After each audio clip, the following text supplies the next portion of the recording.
Sa ating mga guro, mga magulang, mga mag-aaral at stakeholders, magandang araw po at mabuhay. Maligayang buwan ng nutrisyon.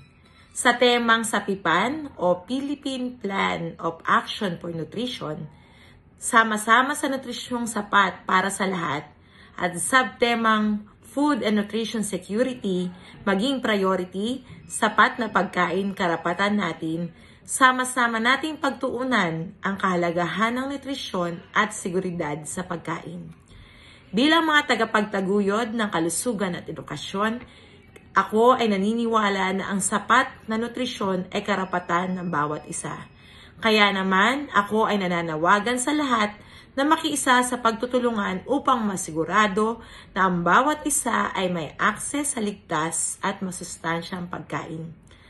Sa ating paaralan, tayo ay magsasawagawa ng mga programa at aktibidad upang itaguyod ang kahalagahan ng nutrisyon at seguridad ng pagkain.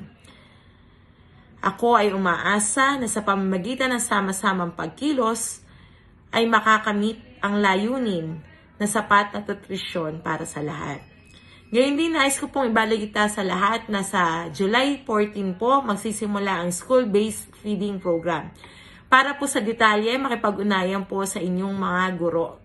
Inaasahan ko po na kung sino man po ang mapapabilang sa proyektong ito ay magiging produktibo po at magiging malusog ang ating mga mag-aaral. Sa kaalaman po ng lahat, ang lahat po ng kindergarten ay kabilang sa proyektong ito.